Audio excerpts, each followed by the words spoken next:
Vertical Saxena. गेहूं खरीदने में अनियमितता से भड़के किसान यूनियन के नेताओं ने शाहजहांपुर के मंडी समिति में धरना देकर विरोध प्रकट किया। वहीं इसी जनपद में सिलेंडर लीक होने से भयानक आग लग गई, जिसमें लगभग आधा दर्जन मकान जलकर राख हो गए। देखिए ये रिपोर्ट।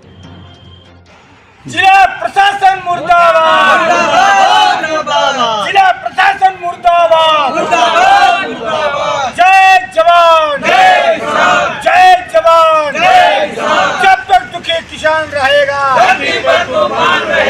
शाहजहांपुर की कृषि उत्पादन मंडी समिति में आज भारतीय किसान यूनियन टिकैत गुट के नेताओं ने धरना दिया। किसान नेताओं ने आरोप लगाया कि आड़तियों को किसानों का गेहूं खरीदने पर प्रशासन के द्वारा प्रतिबंध लगाया जा रहा है, जिससे किसानों को गेहूं का उचित मूल्य नहीं मिल रहा है।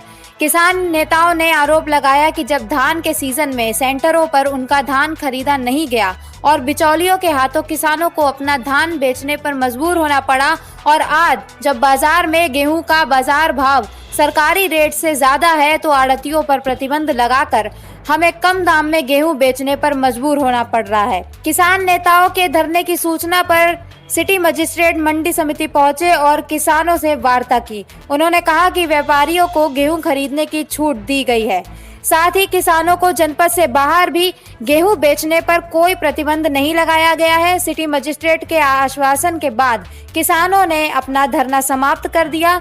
धरना स्थल पर किसान यूनियन के सुरेंद्र पाल सिंह, अनिल यादव, मंजीत सिंह, प्रदीप कुमार, कप्तान सिंह, गेंदन लाल आदि उपस्थित रहे। Recently news bureau. आखिर आज आपको यहाँ धरने पर क्यों बैठना पड़ा? धरने पर आखिर क्यों बैठना पड़ा? मंडी में आकर के आपका ये धरना क्यों आखिर आपको धरना करना पड़ा? इसलिए करना पड़ा कि एमएसपी से 30 रुपया, 40 रुपया, 50 रुपया कम में गेहूँ खरीदा जा रहा था प्राइवेट में। जब पता चला तो ये है कि गेट पास नहीं मिल रहा किसान को। तो यहाँ पर जो सरकारी क्रय केंद्र लगे हुए हैं उन पर क्या गेहूँ खरीद नहीं हो रही है क्या? जो सरकारी क्रय केंद्र लगे हुए हैं उन पर खरीद तो हो रही है, लेकिन एक कंडीशनें काफ़ी लगाई जा रही हैं कि जो गीला है वो इसमें जो दाना खराब है, जो फलाना है, धमका है, ऐसे करके वो भी टाला जा रहा है।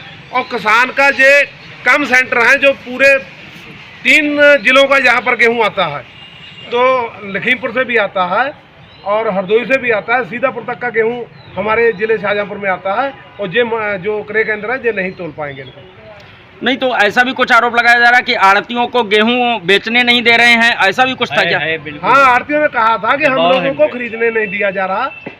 कई लोगों ने ये बातें सामने आई, दबाव में इनको कहा जा रहा है कि आपका लाइसेंस कैंसिल कर देंगे, इसलिए ये लोग कम रेट में गेहूँ खरीद रहे हैं।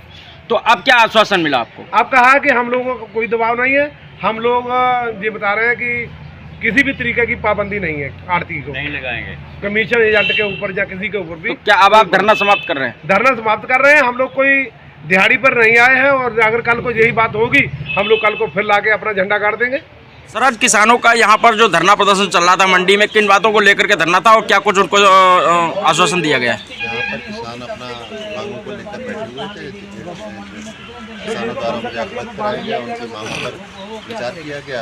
और जैसा कि आपको पता है कि मंडी में 24 सेंटर हैं, 24 सेंटरों में सरकारी सेंटर हैं, सरकारी खरीद निरंतर हो रही है। परसों भी हमारे यहाँ पर 11,000 कुंटल खरीद हुई और खरीद का प्रोसेस लगातार जारी है। जैसा किसानों का आरोप है कि यहाँ जिला प्रशासन मनमानी कर रहा है, किसानों को गेहूं बेचने नहीं दे रहा है और जो यहाँ के आड़ती हैं उन पर भी दबाव बनाया जा रहा है, ऐसा क्या कुछ मामला? ऐसा कोई मामला नहीं है। आप देख लीजिएगा, मंडी में सभी लोग अपनी खरीद कर रहे हैं, सरकारी केंद्रों पर भी खरीद हो रही है और लोग उस तरीके से भी खरीद। किसान स्वतंत्र है और अपनी कोई भी किसान एमएसपी से नीचे ना बेचे, यही।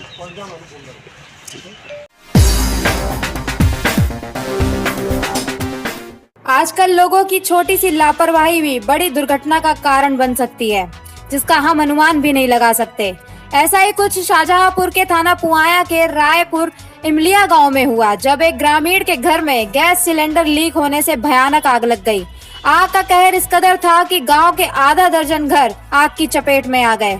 आग लगते ही लोगों में हड़कंप मच गया। वहीं दमकल की 2 गाड़ियों ने मौके पर पहुंचकर आग पर काबू तो पा लिया, लेकिन तब तक लाखों का सामान जलकर राख हो चुका था। बताया जा रहा है कि इस घटना में एक महिला बुरी तरह झुलस गई है, जिसका इलाज मेडिकल कॉलेज में चल रहा है। Recently news bureau. तो इसी तरह बने रहिए हमारे चैनल के साथ और देखते रहिए रिसेंटली न्यूज।